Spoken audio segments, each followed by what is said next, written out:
Jesus, o amigo de nossas vidas, nos envolva nesse instante.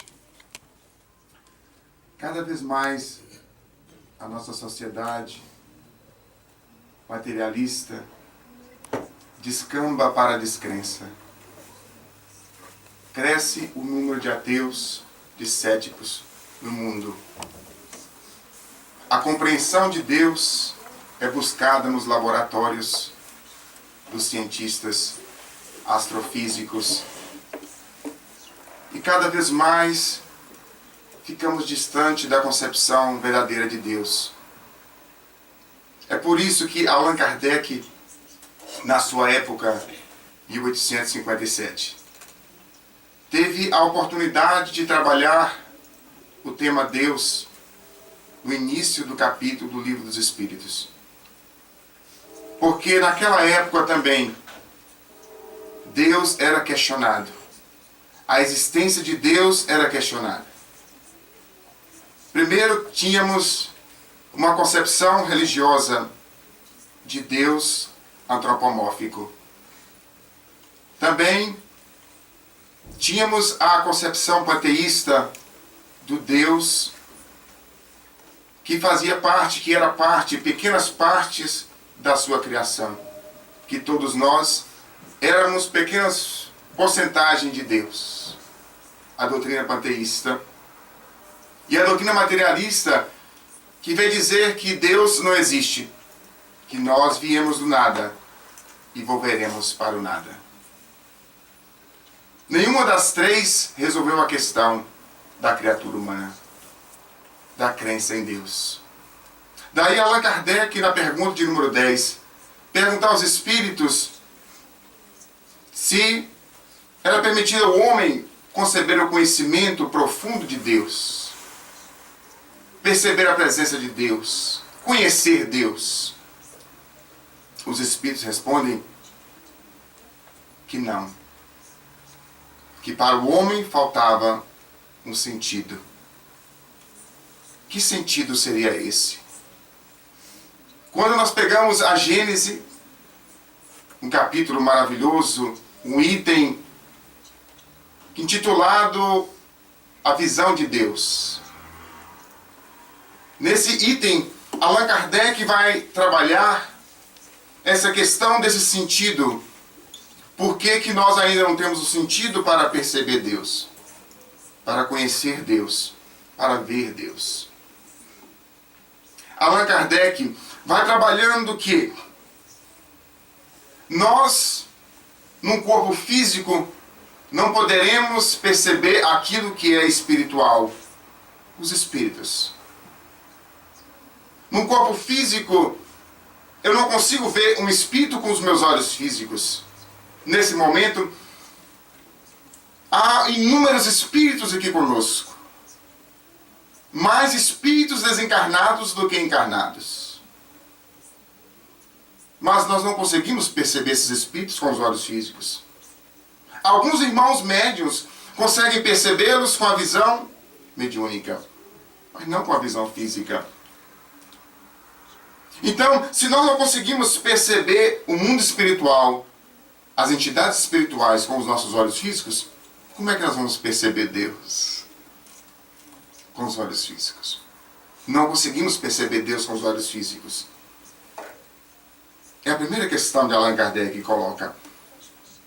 Mas então ele diz, mas e se eu desencarnar no plano espiritual como espírito, no corpo espiritual, eu posso ver Deus?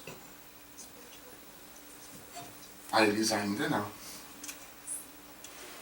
Porque não basta só ter os olhos espirituais para ver Deus. É necessário outra coisa para ver Deus. O coração puro.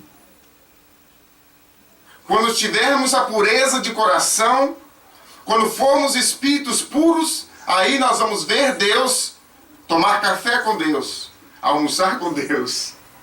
Nós vamos conseguir perceber Deus como Jesus percebia. É por isso que, quando nós vemos no Evangelho de João, João tentando colocar essa divindade de Jesus, e nós interpretamos como se Jesus fosse Deus. As doutrinas interpretaram Jesus como Deus. Eu e meu Pai somos um só. Mas não significa que Jesus era Deus. Jesus tinha uma conexão direta com Deus. Porque era Espírito puro. Ele entendia Deus, ele sabia de Deus. Ele via Deus. Ele ouvia Deus. Era o médium de Deus. Jesus não tinha nenhum espírito ali guiando ele. Era direto com Deus. A pureza de coração. Quando nós conseguimos atingir essa pureza de coração, nós vamos ver Deus e entender Deus. Mas a pergunta é, que eu pergunto aos amigos, quem acredita em Deus aqui? Ninguém acredita em Deus, gente? Todo mundo acredita em Deus aqui, não é? Quem é que sabe de Deus? Que conhece Deus aqui? Mas então por que nós acreditamos em Deus sem saber de Deus? Algo interessante, né? Por que disso? Então nós vamos trazer uma experiência para vocês. Para nós entendermos o porquê que nós temos essa fé em Deus sem saber de Deus. A primeira coisa, todos aqui temos uma mente? Temos, não temos? Alguém vê a mente? De vez em quando você tira a mente assim, coloca a mente aqui na mão e olha. Nós conseguimos ver a mente? Mas por que nós acreditamos na mente? Por que, gente, nós acreditamos na mente? Porque pensamos? Porque todo efeito tem uma causa. Não é assim? Todo efeito tem uma causa. Quando nós pegamos o cérebro não é a causa dos nossos pensamentos. O cérebro não é a causa dos nossos pensamentos. A causa dos nossos pensamentos é a mente. A mente. Mas nós não conseguimos ver a mente. Mas a mente existe. Pelos efeitos da mente, nós deduzimos que ela existe. Então ela existe. Que é o que Kardec vai dizer. Quais as provas da existência de Deus? Quem se lembra da resposta, gente? Alguém pode me ajudar? Quais as provas da existência de Deus? Num axioma de que todo efeito tem uma causa. O que é um axioma, gente? Alguém que é professor de português aqui? Um axioma é uma prova que não há discussão. Não há discussão. É uma prova que nós não precisamos de ver a mente. Eu não preciso de ver a mente para falar que a mente existe. Não preciso de ver a mente. Porque o efeito do meu pensamento diz que a mente existe. Fechemos os olhos. Não precisa fechar não, viu, gente? Algo interessante. Pensemos em um ônibus escolar daqui dos Estados Unidos. School bus. Qual a cor que vocês pensaram? Amarelo, não foi? Normal, né? Amarelo, né? Pensemos na bandeira dos Estados Unidos. Qual a cor que vocês pensaram? Vermelho, branco. Pensemos na bandeira do Brasil. Verde e amarelo, não é? Nós sabemos disso. Agora, pensemos no espírito. Como é que é o espírito? Pensemos no espírito. Não há como, gente. Não tem uma definição lógica na nossa mente de espírito. Não há. Mas alguém que não acredita que é espírito? Alguém que não acredita que é espírito? Todos nós acreditamos que somos um espírito. Por que nós acreditamos que somos um espírito? Por causa do efeito. Por causa do efeito. O corpo morre. O corpo morreu. Acabou tudo. O espírito vem e utiliza outro corpo de um médium e fala através do médium. Então o espírito existe. Ele continua a sobreviver. Mas qual a forma do espírito? A forma do espírito nós ainda não conseguimos definir. Kardec diz que é uma chama de luz. mas não conseguimos definir o Espírito. E como nós vamos querer definir Deus? Feche os olhos. Qual a cor de Deus? Alguém pode falar? Qual a forma de Deus? Alguém pode falar? Não existe na nossa mente um meio ainda de nós definirmos Deus, porque nós somos espíritos ainda inferiores. Não há uma concepção que nós podemos palpar, medir Deus. Não há como. Mas então por que nós acreditamos em Deus? Por que acreditamos em Deus? Porque nós sabemos que nós viemos de alguma coisa. E esse alguma coisa, você dá o nome que você quiser. Deus, Buda, qualquer nome. Mas nós viemos de uma força criadora. Porque não há como tudo existir espontaneamente sem haver uma causa. Não há como, é impossível, meus irmãos. Pensemos que nesse instante nós somos todos materialistas, ok? Somos todos materialistas. Acreditamos na teoria do Big Bang. Maravilhoso, né? Então, em um determinado ponto, há 13,7 bilhões de anos atrás, houve uma explosão cósmica. E através dessa explosão cósmica, formou as estrelas, os planetas, as criaturas, tudo que vive no universo. Mas quem provocou essa explosão cósmica? O nada. Mas o que é o nada? Alguém pode... Agora pense, vamos pensar, o que é o nada, meus irmãos? O nada é nada. Como que o nada pode criar algo? Não há como, meus irmãos. Então, quando alguém fala assim, eu não acredito em Deus, ele acredita. Porque não há como acreditar em nada. Não há como acreditar em nada. Você acredita em algo, não acredita em alguma coisa. Então, na realidade, todos os ateus, atoas, materialistas, acreditam em alguma coisa. O nome que eles queiram dar, eles colocam qualquer nome. Mas chegamos tudo a um ponto comum, que existe um Criador, que existe uma força que criou tudo. Uma força que originou tudo. E essa força nós damos o nome de Deus. Então é por isso que Allan Kardec, na pergunta de número 1, ele pergunta: o que é Deus? Olha que pergunta fantástica. Ele não pergunta quem é Deus. Se ele perguntasse quem é Deus, Deus seria um homem, um velhinho, uma pessoa. Mas ele pergunta: o que é Deus? Quem se lembra da resposta, gente? Essa é mais fácil, né? A causa primeira de todas as coisas, a inteligência suprema. A inteligência suprema. A causa primeira de todas as coisas. Aí a coisa modifica tudo agora, meus irmãos. Mas como que modifica? Modifica porque se Deus é a inteligência suprema, aquilo que nós ouvimos de Deus tem alguma coisa errada.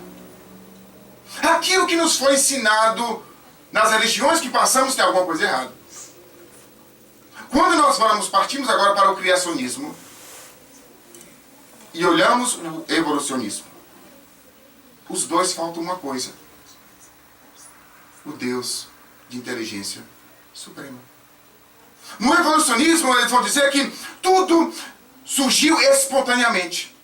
Uma explosão cósmica, e tudo foi se expandindo no universo, se expandindo, e até hoje os astrofísicos dizem que o universo está expandindo. Mas se o universo está expandindo, meus irmãos, quem é que está fazendo isso? É o nada. O nada que está fazendo isso. Que nada doido é esse, gente? Que está continuando a expandir o universo afora. Se o universo está expandindo, existe uma força do início e que ainda está trabalhando, que chamamos Deus.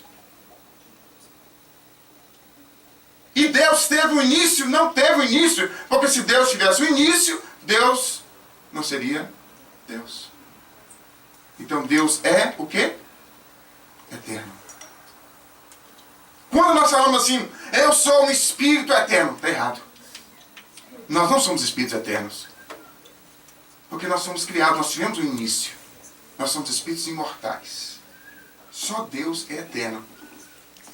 Nós vamos evoluir para viver na eternidade com Deus.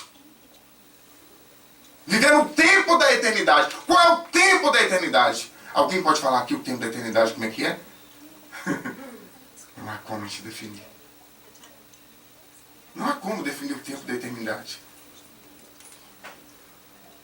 O minuto da eternidade. Um minuto da eternidade talvez seria aqui na Terra uma reencarnação, 100 anos. Um segundo na eternidade. É por isso que para os espíritos superiores, para os espíritos puros, o tempo não existe. Mas como assim o tempo não existe? O tempo não existe.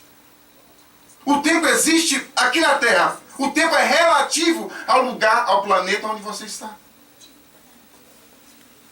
Qual é a forma que nós usamos aqui para medir o tempo?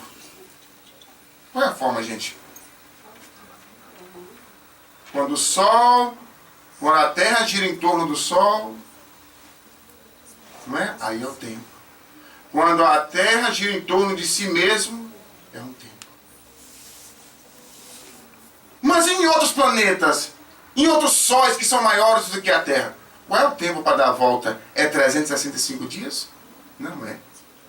Então o tempo é relativo. Aonde você está? E na eternidade, esse tempo se acaba.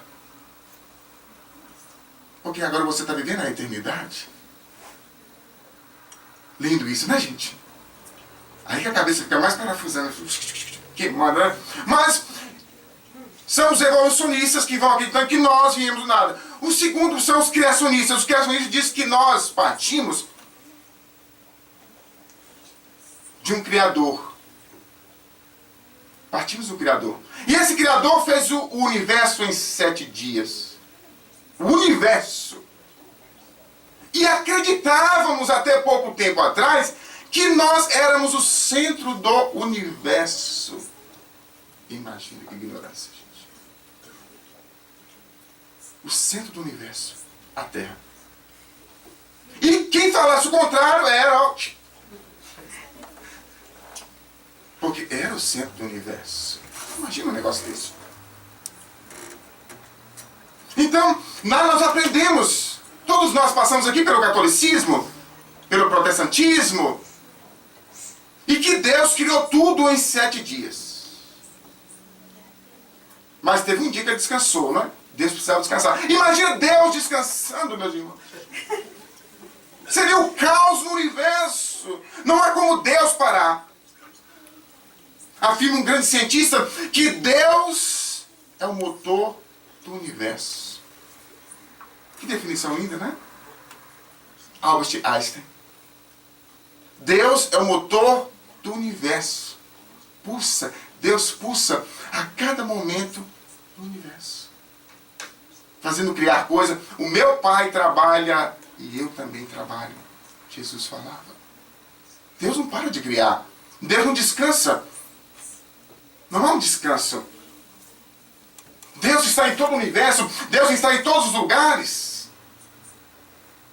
Na Gênesis, Allan Kardec vai fazer uma analogia de Deus como espírito. Ele disse que Deus é como se fosse um espírito comandando o corpo físico. Quando o espírito reencarna, ele vem, toma o corpo físico e ele passa a comandar célula a célula do corpo físico. Todo o comando do nosso corpo físico é pelo espírito.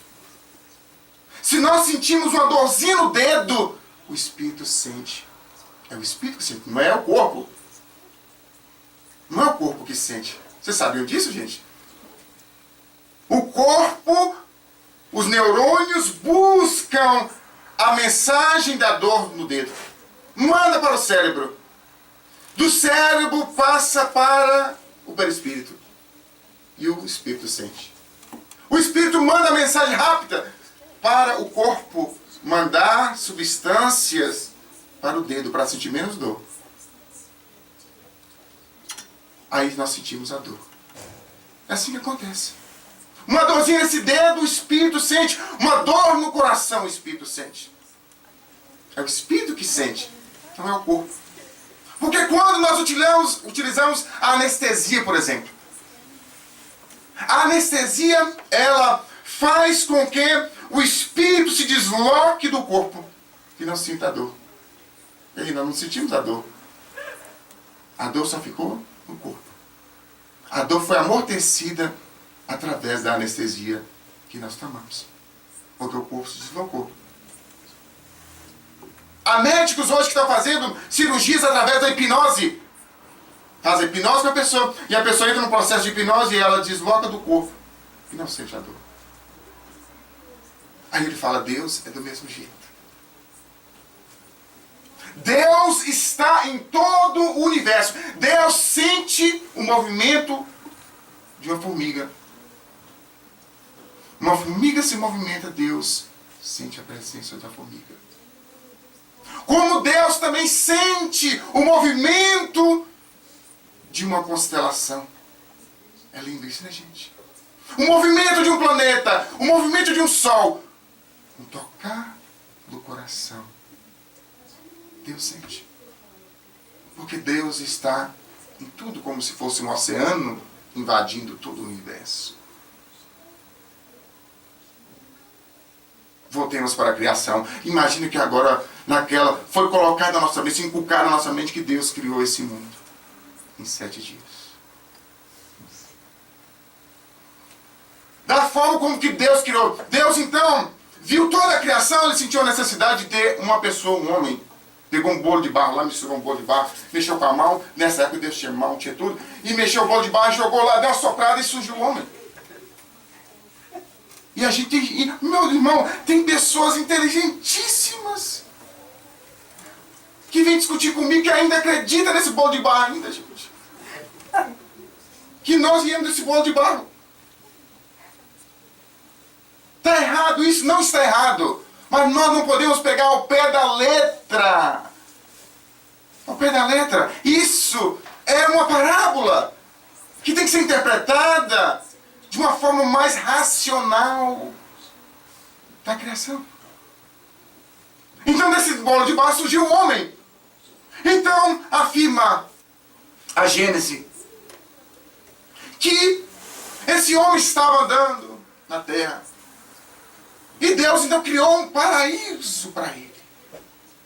Um jardim onde tinha todo tipo de fruta, todo tipo de comida. Tinha pé de pizza, tinha pé de Burger King, tinha tudo que ele quisesse comer tinha nesse lugar, gente. O homem não trabalhava. Acordava de manhã, olhava, o dia todo no Facebook, imagina. Não trabalhava o homem nessa época. Colhia tudo, ele levantava, a maçã já estava na mão dele aqui, ó. Ele acordava e já estava o café na outra mão. E assim não tinha, mas só que esse homem, ele era sozinho no universo. Deus então sentiu que o homem estava triste. Não tinha problema nenhum.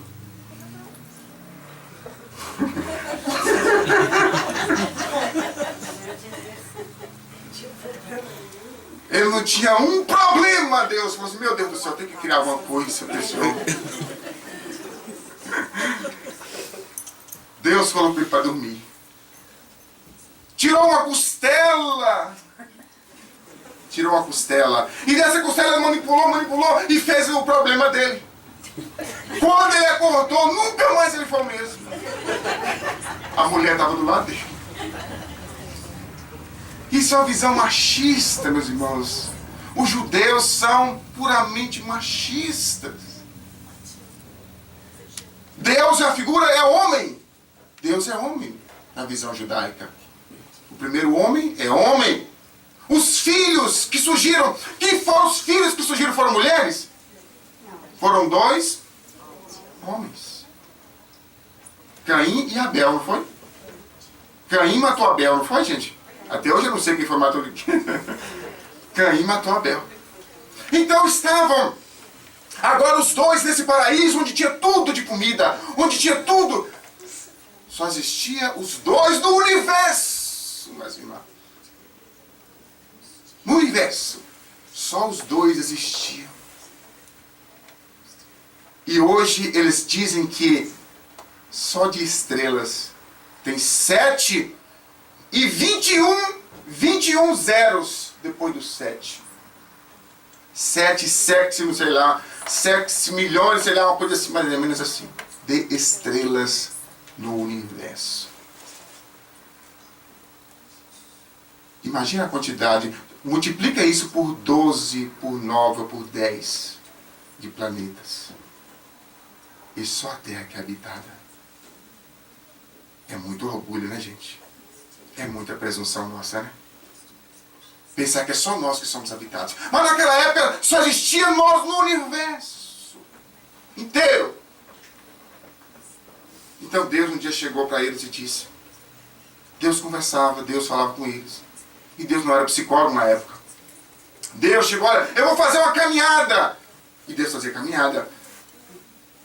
Coma de tudo que vocês estão vendo aqui. Mostra para todas as árvores. Mas daquele fruto não coma. O fruto da árvore proibida. Que a gente traduzir como maçã, mas não é maçã. É o fruto da árvore proibida. Daquele você não come. Meus irmãos. É muita infantilidade de Deus, né, gente? A inteligência suprema do universo. Eu vou chegar em casa e vou falar para minha filha, você come... Pode comer o arroz, o feijão, só coisa que ela gosta. A salada que está ali que eu preparei para você. Mas tem um bolo que está escondido lá na geladeira, de chocolate. Esse você não mexe, viu? Está lá debaixo da gavetinha que eu escondi. O que o nosso filho ia fazer, gente? Eu, quando era no interior, o que eu fazia? Eu metia o dedo por baixo, ele metia o dedo por baixo. Ele pegando por baixo, ela chegava e não via nada. Porque nós gostamos daquilo que é proibido. Nós gostamos daquilo que é proibido. A gente chega para a nossa filha e fala, não namora com aquele ali de jeito nenhum. Namora com aquele ali, que aquele ali é gente boa. Eu conheço ele. Com quem que ela vai namorar? Com ele. É assim que acontece. Porque o proibido, a gente gosta. Então Deus foi... Ok, não vamos mexer não, viu? E Adão estava com os dedos tudo assim atrás, ó. Não vamos mexer. Não vamos. E Deus foi caminhar, fazer a caminhada. Então, apareceu outra criatura na história, meus irmãos. Uma serpente voando. Sedutora. E a serpente conversava nessa época. E a serpente foi aproximando, come, boba. Deus não quer que você coma, porque se você comer, você vai conhecer todos os mistérios. Ela falou assim, então eu vou comer isso. Ela pegou a maçã e comeu. Olha a visão machista. Quem pegou a maçã? A mulher. Onde que estava o homem? Estava brincando lá com os coelhinhos, pobrezinho, do Adão. Ele não é culpado, pobrezinho. Então, a mulher pega, come a maçã, porque a mulher era astuta na época. Hoje, graças a Deus, não é mais. Então, a mulher morde a maçã, come a maçã. E chama o Adão, vem aqui, come isso aqui também. E ele veio, porque ela mandava ele na época, hoje não é assim. Não é? Hoje é o homem que manda na casa. Não é? Já está pronto a comida, pode vir comer. Então, Adão pegou a maçã e comeu. E de repente os dois se viram nus. Um começou a ver as partes genitais do outro. Se cobriram com folhas. E de repente ele ouviu o mato quebrar. A gente está lá escrito assim, não está lá. O mato começou a quebrar e eles perceberam que era Deus que estava voltando. Gente, Deus então olhou para eles. Não era onisciente, onipresente na época. e perguntou: o que aconteceu aqui, gente? Tem alguma coisa de errado aqui. Cadê vocês? Estavam os dois escondidos, nus. E Deus fez vocês comer a maçã, o fruto proibido. E a mulher que levou a culpa. A mulher colocou a culpa na serpente. A serpente colocou a culpa em Adão, que não dominava a mulher. E até hoje ninguém sabe quem é culpado. E nós vivemos até hoje com isso. Sem saber quem é o culpado e quem colocou a gente para trabalhar. Sabe por quê? Deus, então, lança um castigo para a humanidade. Agora vocês vão ter que trabalhar, colher tudo com suor. Puniu a gente com a lei do trabalho. E a mulher vai sentir muita dor no parto. Os dois saíram daquele jardim olhando. Imagina, meus irmãos. Saíram os dois dali. Saíram os dois. E foram para um lugar que ninguém sabe qual é esse lugar. Tiveram 2 filhos. 2 filhos. Um filho era Abel. Abel levava um capucho de algodão e Deus falou assim: nossa, que coisa linda, Abel. O pobrezinho do Caim levava um cordeiro na mão e mostrava: aqui, Deus, não está muito bom não. Volta depois. Caim se revoltou, também revoltava e matava também. Caim se revoltou com Abel e matou Abel. Deus então expulsa Caim para outras terras distantes. E lá Caim constituiu uma civilização. Com quem, meus irmãos? Com a serpente. Boa ideia. Com as macacas, ou com quem que foi, meus irmãos? Não há como, meus irmãos, a gente aceitar isso. Não há como. É muito difícil nós colocarmos em nossa cabeça. É por isso que o cientista vê isso, olha isso e fala: não acredita em Deus. Não é que ele não acredita em Deus, ele não acredita nesse Deus que é pregado. Que é difícil para nós acreditarmos em Deus, que nós somos cientistas. Imagina o cientista que acredita na astrofísica, acredita no átomo, acredita na evolução, que nós partimos da evolução. E vai acreditar que nós surgimos de uma mulher e de um homem. Mas vamos esquecer de Caim. Então, os dois, o casal ficou Adão e ficou Eva. Ela teve mais um filho, homem, e povoou toda a terra. Como é que eles povoaram toda a terra, meus irmãos? Então, um amigo, o pastor, ele, vendo a nossa forma, o nosso comportamento, pensou que nós éramos protestantes. A gente não bebia, não fumava, achou que a gente era protestante. Passou um dia, ele disse que ele queria que eu fosse para a igreja. Então, assim, eu vou para a igreja. Mas você tem que provar para mim como surgiu a população no mundo a partir de um casal e 3 filhos. Até hoje, não recebi a resposta. Mistérios de Deus. Porque não há uma resposta lógica para isso, gente. E o Espiritismo vem explicar para a gente como que funciona isso. Como que isso aconteceu. Quando a gente pega o livro A Caminho da Luz, Emmanuel vai desfechando tudo direitinho de uma forma tão lógica. No livro A Gênese de Kardec, nós vamos entendendo como foi tão lógico. Como que é lógico? Os 7 dias, os 7 períodos geológicos que a Terra passou, os 7 períodos que a Terra passou de desenvolvimento. Adão é uma raça que surgiu, que é homem, o significado de Adão é homem. Uma raça que surgiu em determinado ponto. O homem não surgiu, não foi em só um ponto, afirma Allan Kardec. O homem surgiu em vários pontos da Terra. da terra o homem foi surgindo? Através da evolução, nós passamos pelos vários períodos.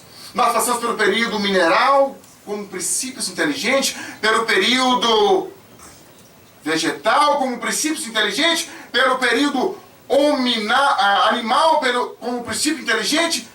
Estagiamos por lá, até chegarmos como espírito no corpo físico de homem, que surgiu em vários pontos da terra. Mas como com essa diversidade de cor, de raça? Porque foi surgindo o cruzamento de um com o outro. Aquele que vivia nos polos era mais branco, os que viviam nas regiões equatoriais eram mais negros, se cruzavam e formavam os morenos, e assim por diante, foi cruzando e formando as várias raças que temos na Terra. Fica mais fácil de entender. É tão mais fácil, tão mais lógico de entender. E como que o universo foi criado? É Deus que criou o universo. E que cria até hoje as estrelas. Nós vemos como Emmanuel vai destrinchando para nós como que surgiu a Terra. Jesus com os operários divinos ali arrancando do sol o material necessário para que fosse aos poucos trabalhando a Terra e formando a Terra até o ponto que a Terra fosse habitada. Quando os princípios inteligentes caíram nas águas tépicas do oceano e começaram a surgir as primeiras algas marinhas, depois os crustáceos, depois os peixes, depois os anfíbios que saíam da água e iam para a terra, até que eles gostaram da terra e começaram a surgir os répteis, as aves, depois os mamíferos superiores, que são os nossos primos macacos, os chimpanzés, até chegar no homem. Como que é mais fácil de entender isso? Não é bem mais fácil de compreendermos isso. Aí nós entendemos que Deus é a inteligência suprema. Aí nós entendemos por que Deus é a inteligência suprema. A partir desse princípio. De que todo efeito inteligente vem de uma causa inteligente. Quem foi que criou a estrela? Foi o homem? Não. O homem não pode criar uma estrela. O homem pode co-criar uma cadeira. Mas os materiais da cadeira, ele não pode criar. O homem criou o ferro. O homem criou o plástico. O material que criou o plástico. O homem não criou a água. Nós podemos criar o refrigerante. Co-criar o refrigerante. Para matar mais rápido. Colocamos bastante açúcar lá dentro e bastante veneno e fazemos um refrigerante. Co-criamos o refrigerante. Mas a água quem criou foi Deus. As moléculas da água quem criou foi Deus. As moléculas da água, elas vêm das moléculas elementares que estão no fluido cósmico universal. Existem três coisas no universo. Deus, o Criador, o Espírito e a matéria. O Espírito, ele co-cria com a matéria. Com esse fluido cósmico universal. Ele vai pegando esse fluido cósmico universal e transformando a matéria de acordo com o planeta que ele vive. Como é que fica mais fácil de entender, né, gente? Fica bem mais fácil para compreendermos desse jeito. Que nós somos co-criadores. Deus é o Criador. Tudo aquilo que eu não consigo fazer, alguma força fez. E essa força nós damos o nome de Deus. Mas a questão, essa grandeza de Deus, esse tamanho de Deus, na nossa mente ainda não cabe. Não há como nós concebermos. É por isso que Jesus chamou ele de que, gente? Quem se lembra? Pai. Pai. É a coisa mais próxima, Pai. Como nós ainda não temos como... Nós temos a fé, nós acreditamos que ele existe. Dentro de nós, todos nós acreditamos, como nós falamos antes. O nome que a gente queira dar, nós damos. Tem gente que acha que Deus é uma vaca. Então acredita na vaca. Tem gente que acha que Deus é uma madeira, uma árvore.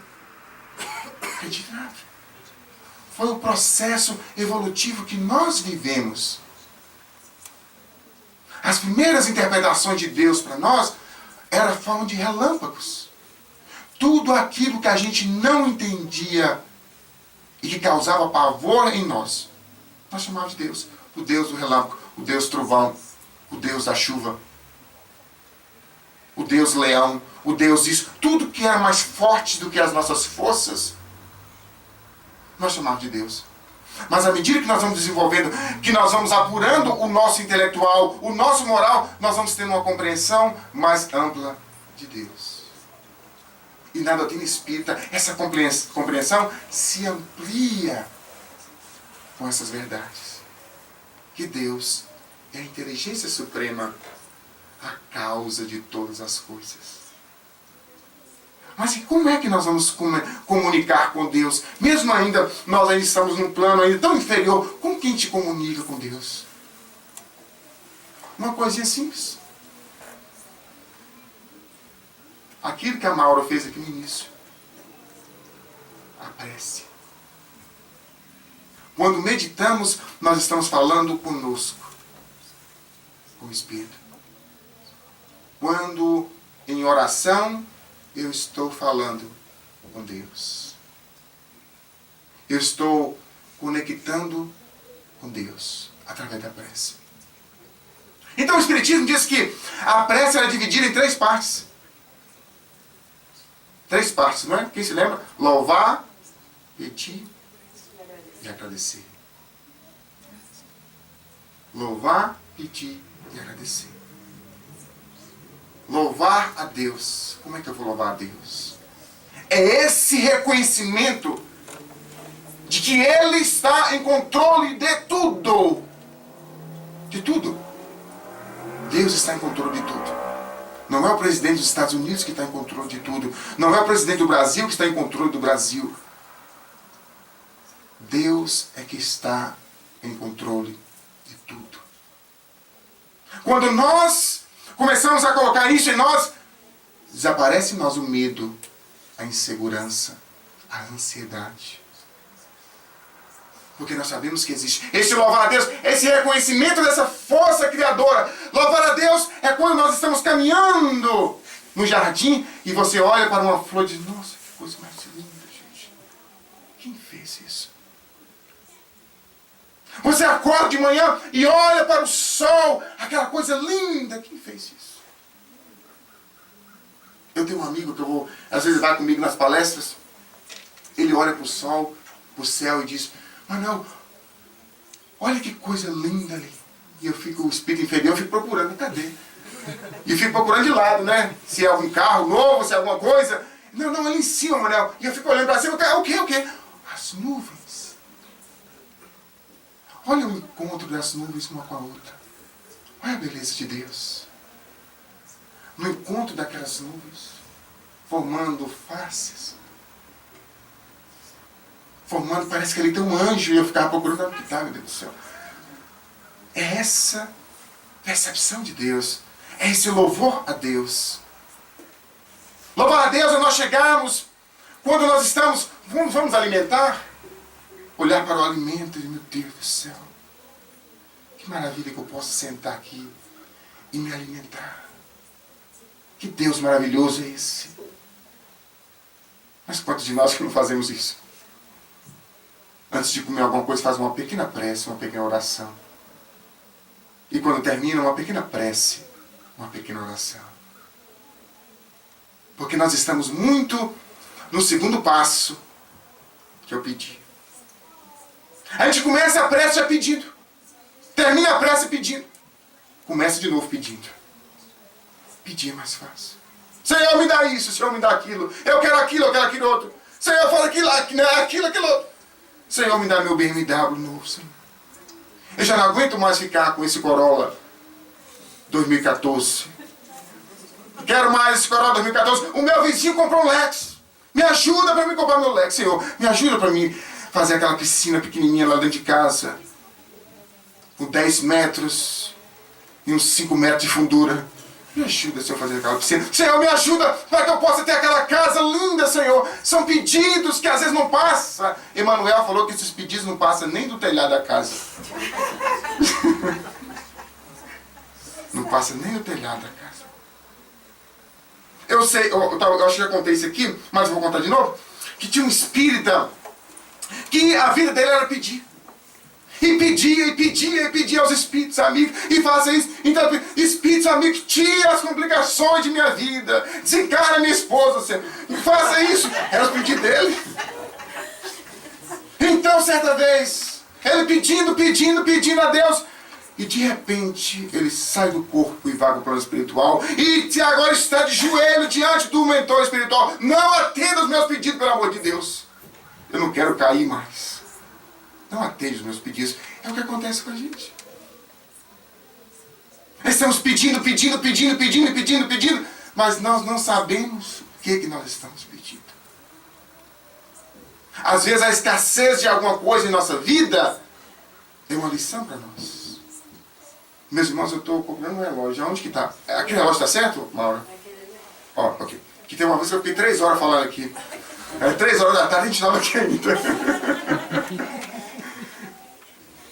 Mas o pedir é errado pedir a Deus? Não é errado pedir a Deus. Mas o que nós estamos pedindo a Deus? Senhor, me ajuda para que eu possa ser mais paciente. Não se encara minha esposa agora não. Deixa eu dar mais água fluidificada para ela, Senhor. Deixa eu ter mais paciência. Me dá mais paciência para me lidar com o meu esposo. Me dá mais paciência para me lidar com o meu chefe. Me dá mais paciência para eu poder suportar essa aprovação. Como é que é difícil, gente. Os nossos pedidos são muito materialistas, imediatistas. Nós aqui não, viu, gente? O pessoal lá fora, viu? Os outros sendo mais complicados. São muito imediatistas os nossos pedidos.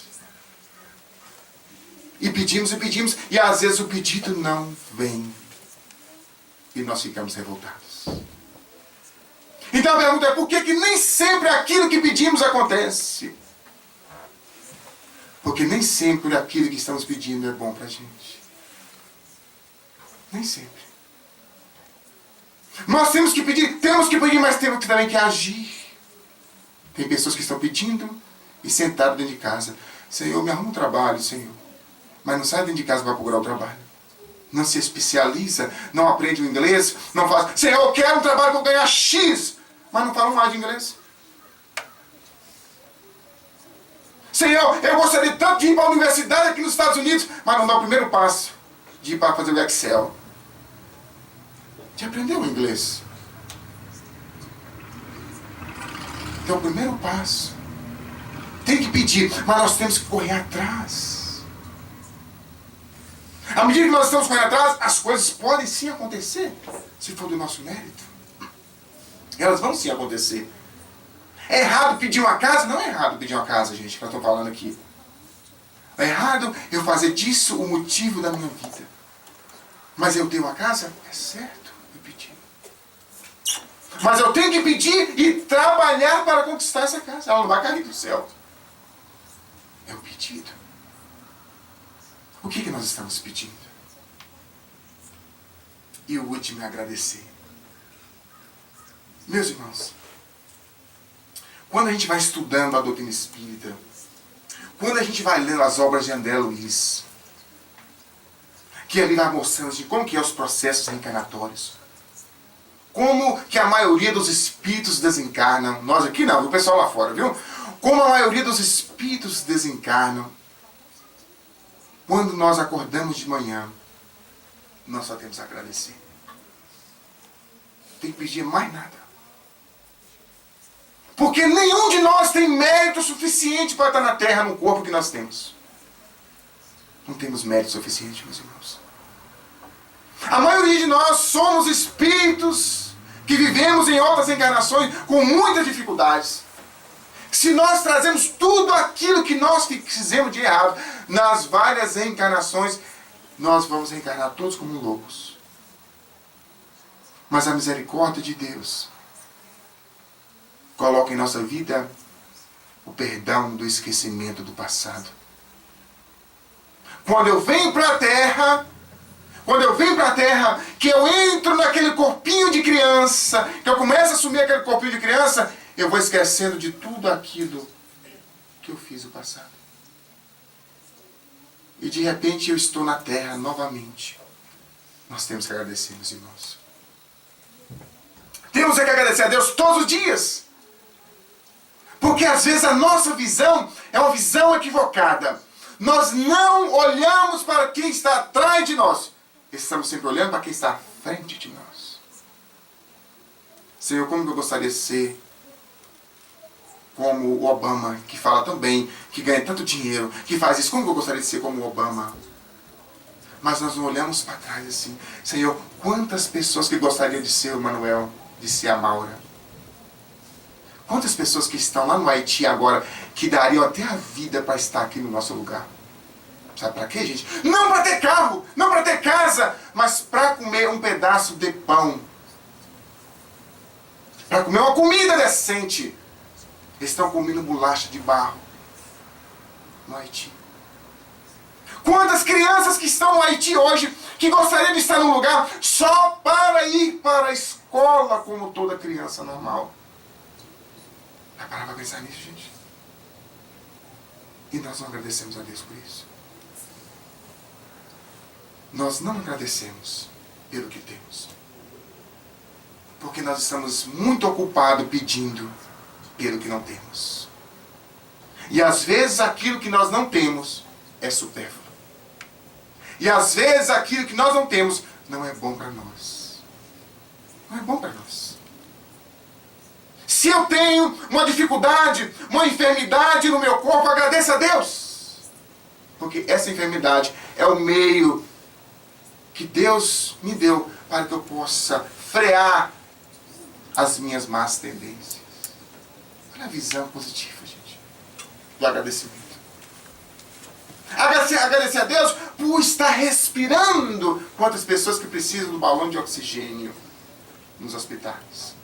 Ainda ontem visitando um amigo no hospital, ele agora está 24 horas com oxigênio. Porque ele já não consegue mais buscar o oxigênio sozinho. E nós não paramos para pensar nisso. Quando eu olhei para aquele senhor de 86 anos, eu disse, meu Deus do céu, obrigado. Obrigado pelo meu corpo físico. Obrigado por tudo que eu tenho. Acordarmos de manhã, e a hora que colocarmos aquele breakfast, o que eu vou comer hoje no breakfast? É isso? É um bolo? É um biscoito? É uma bolacha? É um pão com queijo? É aquilo? O que eu vou comer hoje de manhã? A gente fica pensando assim, né? E nós não paramos para agradecer, meu Deus. Quantas pessoas que estão até mesmo sem um cafezinho. Jogam um golinho de água na barriga para poder enganar o estômago. Quantas mães que não conseguem utilizar do próprio peito, do próprio seio para amamentar o filho, porque não tem mais proteína suficiente. E nós não paramos para pensar nisso, meus irmãos. Nós estamos sempre a pedir, e estamos sempre a reclamar do que temos e não agradecemos. E quanto mais rebelde nós ficamos, mais distante de Deus nós vamos ficando. E Deus, na sua misericórdia infinita, manda para a nossa vida a dor, para poder nos recolher novamente. E às vezes, através de uma dificuldade, de uma dor, faz com que a gente volte para a casa espírita, que a gente volte para a igreja, ou qualquer parte que a gente esteja, para poder estar em contato com a espiritualidade maior, para poder estar em contato com Ele. Porque a rebeldia nos afasta dele. Então, meus irmãos, nós vamos terminar contando uma história que existia um homem que ele era muito fervoroso. Tudo que ele fazia, ele agradecia a Deus. Mas ele tinha um patrão, um chefe, um amo, que era muito materialista. Achava que ele era o centro do universo. Deus não existia. Então um dia ele estava próximo do seu amo, trabalhando. E o amo estava ali limpando as espadas. Limpando. E de repente, uma espada afiada cortou-lhe o dedo. Decepou o dedo. Ele então chamou o servo e disse: está vendo aqui, ó? Perdi o dedo. Que Deus é esse seu? Por que esse Deus seu deixou que eu cortasse o dedo? Ele disse: porque Deus é bom, é justo e sabe o que faz. Imagina. O homem disse: Deus é bom, é justo e sabe o que faz. Agora você vai para a masmorra para poder aprender a respeitar. Você acha que Deus quis que isso acontecesse comigo? Você acha que isso é justo? Você acha que isso é bom ficar sem o dedo? Então vai para a masmorra. Foi para a masmorra. Passou-se os dias, ele foi fazer uma caçada. Junto com os amigos. Estavam caçando. E de repente os amigos se afastaram. Ele ficou sozinho. E se ali caçando, estava perdido no meio da mata. E de repente ele foi envolvido por um grupo de índios. E envolveram ele, uga, e pegou ele, amarrou ele e levou para a tribo. E chegou na tribo, estava todo mundo feliz, uga, uma felicidade, ele não sabia que felicidade é aquela, todo mundo feliz, e de repente ele viu que um tacho grande começou a esquentar através do fogo. E foi colocando condimentos ali dentro. Eu falei: meu Deus do céu, será que é isso que eu estou pensando? Não é isso que eu estou pensando. Não, ele estava fazendo a comida para mim e foi colocando coisa dentro. E era condimento, e era mais fogo, e mais fogo. E aí ele esperando o que vai acontecer, meu Deus. Então chegou o chefe da tribo, uga, e começou a pegar nele. Pegou nos pés, olhou para os pés, pegou nas mãos, olhou para ela. Uga. E mandou que ele fosse. Ele não pensou duas vezes, saiu quebrando o mato e correu. Esqueceu dos amigos e foi. Quando chegou próximo dos amigos, os amigos contou por quê. Que ele não foi comido pelos canibais. Ele então agora ficou com o coração todo enternecido, todo agora com a consciência de culpa de ter deixado o rapaz. Voltou agora para a casa para tirar o rapaz do calabouço. Trouxe o rapaz e contou a história. E disse: se passou isso, aquilo, fui pego por um grupo de canibais. Mas eles começaram a cozer os condimentos, colocaram colocaram fogo, mas de repente eles me deixaram ir. E eu descobri que eles não comem pessoa imperfeita. E me faltava um dedo, eu era imperfeito. Por isso eles não me comeram. Agora eu entendo porque que Deus é bom. É justo e sabe o que faz, ele falou para o jovem.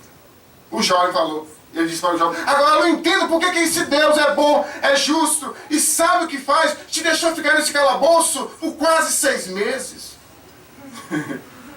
Ele disse: porque Deus é bom, é justo e sabe o que faz. Se eu tivesse ido na caçada, eu seria comido.